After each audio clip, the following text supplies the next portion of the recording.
Friends, welcome back to our YouTube channel medicos lifeline. हमारे एक subscriber हैं Tabish Ahmad, I think उनका नाम है। उनकी रिक्वेस्ट आ रही है कि मैं यूनानी ट्रीटमेंट बताऊँ हाइपरहाइड्रोसिस पे। तो मैं आप लोगों को इस ताल्लुक से ज़रूर यूनानी ट्रीटमेंट भी बताऊँगा। और इन शॉर्ट बहुत सारे लोग नहीं जानते ये चीज़ क्या होती है, इसलिए इसका बहुत ही मुख्तसर अंदाज में इसका तारुफ या इंट्रोडक्शन भी कराऊँगा।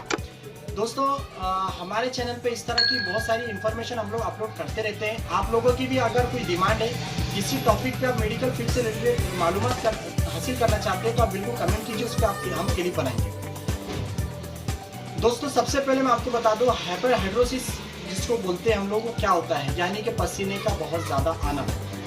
कॉमनली इसको मेडिकल टर्म के अंदर दोस्तों पाम स्वेटिंग भी कहते हैं, यानी कि जो हमारे हथेलियाँ हैं, इसके अलावा पैरों की जो पैरों के नीचे की जो जगह होती है, जो तलवे हम जिसको कहते हैं, तो ऐसे मकामात से, उसके अलावा बगल से, ऐसे मकामात से एक्सेसिव स्वेटिंग या फिर पसीना बहुत ज़्यादा निकलता है। ये कॉमन प्रॉब्लम होती है, बच्चों में भी बहुत कॉमन देखी जाती है और इसकी वजह से लोग बहुत परेशान हो जाते हैं। और ये जो स्वेटिंग होती है मोस्टली ये कोई यानी इसमें बदबू वगैरह नहीं होती है। इसकी वजह की मालूम करेंगे हम, क्या वजह है इसकी, क्योंकि वजह के बुनियाद पर ही ट्रीटमेंट किया जाता है।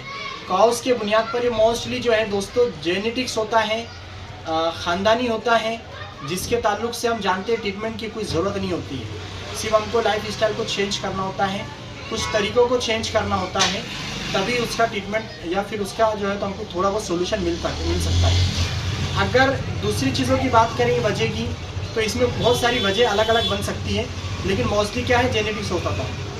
तो दूसरी अगर कॉजेज़ की बात करेंगे तो उसमें है थायराइड। जी हाँ दोस्तों, हाइपरथायराइडिज्म या हाइपोथायराइडिज्म दोनों केसेस में ऐसे साइंस या अलामतें सामने आती हैं। और इसके अलावा दोस्तों फीमेल की बात करेंगे तो मेनोपॉज के बाद, यानी कि 45 एज के बाद फीमेल्स में ये कॉमन देखा जाता है। उसके अलावा ब्लड प्रेशर का बढ़ जाना या फिर शुगर लेवल का बढ़ जाना। जी हाँ दोस्तों, डायबिटीज़ के अंदर भी इस तरह की प्रॉब्लम देखी जाती है। ये आसाबी प्रॉब्लम की वजह से भी हो सकता है, जी हाँ दोस्तों, और किसी इन्फेक्शन की वजह से भी हो सकता है। ये उसके कुछ वजूहत हैं। आप गौर करें, अपने करीबी जो एक्सपर्ट डॉक्टर हैं उनसे मिलें, मुलाकात करें, आप पता करें इसके ताल्लुक से जो इन्वेस्टिगेशन होती है। इन्वेस्टिगेशन हम क्या क्या कर सकते हैं, सबसे बेस्ट ये कि हम डॉक्टर से मिलें। दूसरी चीज़ क्या हो सकती है, थायराइड अगर हमको चेक करने की ज़रूरत पड़ सकती है। डायबिटीज़ के ताल्लुक से शुगर की टेस्ट हमको ज़रूरत पड़ सकती है। इसके अलावा ये कुछ बेसिक हम जो है तो एग्जामिनेशन कर सकते हैं। रही बात इसके ट्रीटमेंट की, जो एलोपैथिक के तौर से जो मॉडर्न ट्रीटमेंट इसमें किया जाता है, मैं आपको बता दूं, इसके तौर से इसके लिए बहुत सारे हम लोग आगे यूनानी ट्रीटमेंट की बात करेंगे, लेकिन मैं आपको मॉडर्न जो ट्रीटमेंट किया जाता है वो आपको बता देता हूँ। इसमें जो है तो कुछ मेडिसिन से, कुछ इंजेक्शन से ट्रीटमेंट होता है, और यहाँ तक कि सर्जिकल भी ट्रीटमेंट इसमें होता है। सर्जरी के ज़रिए से भी जो होता है इसको ट्रीट किया जाता है। तो मेडिसिन की अगर बात करेंगे हम लोग इसके ट्रीटमेंट की, तो इसमें प्रिस्क्रिप्शन एंटीपर्सिपिएंट और प्रिस्क्रिप्शन क्रीम्स एंड वाइप्स, यानी मखसूस किस्म के कोई क्रीम्स और वाइप्स इसमें दिए जाते हैं।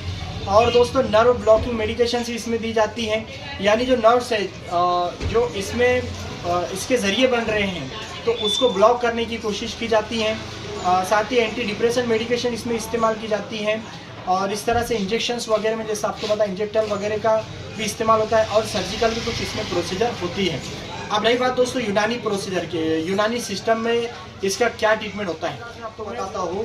देखिए, यूनानी का जो ट्रीटमेंट होता है वो बहुत सारी चीज़ों पे डिपेंड होता है। उसमें से एक अहम चीज़ है मिजाज, पेशेंट का मिजाज, या फिर जो बीमारी है, जो प्रॉब्लम है, उसका मिजाज पहचानना, वो बीमारी किस टाइप की है। तो ये जो बीमारी होती है वो बारिद रतब होती है, तो उसके मुखातिब जो है या उसके अपोज हम लोग को ट्रीटमेंट करना होता है, इस उनको ज़रूरत है।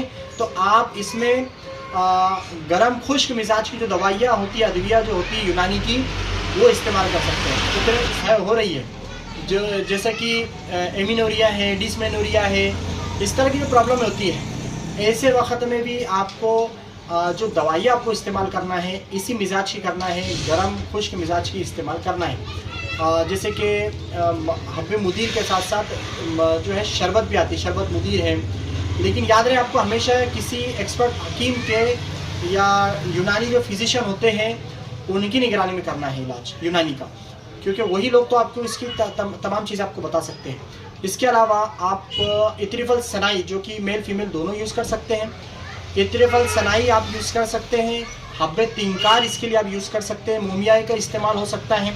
लेकिन ये सब चीज़ों में आपको अपने तबीब की, डॉक्टर की या एक्सपर्ट हकीम की जो तो ज़रूरत पड़ सकती है जो क्वालिफाइड हो, तो ऐसे लोगों का आप मशवरा लें। तो आई होप को आपको अच्छे से समझ में आया।